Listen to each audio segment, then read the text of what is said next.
నిన్న కేంద్ర ఎన్నికల సంఘాన్ని జనసేన పార్టీ అధ్యక్షులు గౌరవనీయులు శ్రీ పవన్ కళ్యాణ్ గారు తెలుగుదేశం పార్టీ అధ్యక్షులు శ్రీ నారా చంద్రబాబు నాయుడు గారితో వెళ్ళి కలిసినందుకు వైఎస్ఆర్ కాంగ్రెస్ పార్టీ నాయకులు తీవ్రమైన ఆందోళనతో వారి ఇష్టం వచ్చినట్టు మీడియా ముఖంగా అవాకులు చవాకులు పేలుతూ ఉన్నారు. పొత్తు ఏర్పడినప్పటి నుంచి వైఎస్ఆర్ కాంగ్రెస్ పార్టీ ఏ విధంగా భయాందోళనకు గురవుతుందో అందరికీ తెలుసు. రాష్ట్రంలో ప్రజాస్వామికంగా ప్రజల ఓట్లేసుకొని గెలవాలని చెప్పి అన్ని రాజకీయ పార్టీలు ఆశిస్తూ ఉంటే వైఎస్ఆర్ కాంగ్రెస్ పార్టీ మాత్రం దానికి భిన్నంగా ప్రజల ఓట్లు తొలగించి, ముఖ్యంగా జనసేన పార్టీ తెలుగుదేశం పార్టీల ఓట్లు తొలగించి తద్వారా ఎన్నికల్లో గెలవాలనేటువంటి ఒక కుతంత్రాలకి దారితీసిన మాట మనందరం కూడా చూసాం. దాని మీద ప్రధాన ఎన్నికల అధికారికి ఫిర్యాదు చేయడానికి ఇరుపక్షాలు వెళ్తే వైఎస్ఆర్ కాంగ్రెస్ పార్టీలో ఎక్కడ లేని వణుకు మొదలైంది. జనసేన పార్టీ గుర్తింపు లేదు, అందుకే తెలుగుదేశం పార్టీతో కలిసి చీఫ్ ఎలక్షన్ కమిషన్ కలవడానికి వెళ్ళిందని చెప్పి అవాకులు చవాకులు పేలుతూ ఉన్నారు.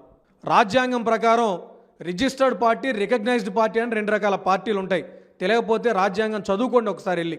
ఏ పార్టీ అయినా ఎన్నికల కమిషన్ కలిసి వారికి ఉన్నటువంటి అనుమానాల్ని, ఫిర్యాదుల్ని ఎన్నికల కమిషనర్కి చెప్పేటువంటి అధికారం, హక్కు ప్రతి రాజకీయ పార్టీకి ఉంటుంది.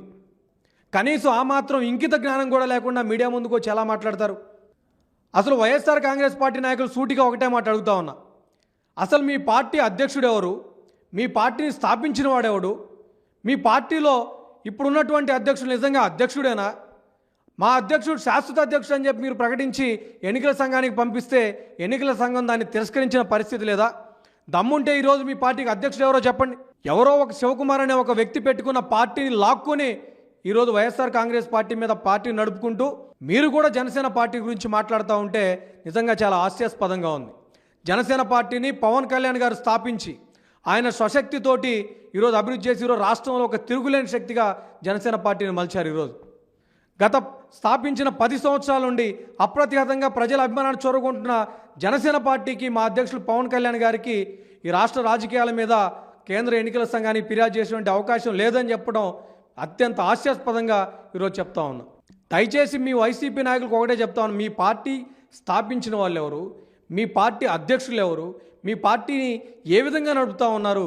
ఒకసారి దాన్ని సరిచూసుకోవాలి. ఎదుటి పార్టీల మీద మాట్లాడే ముందు మన కింద ఉన్న నలుపుని గురించి ఒకసారి ఆలోచించుకుంటే అర్థమవుతుంది చెప్పి ఈ సందర్భంగా తెలియజేస్తా ఉన్నా.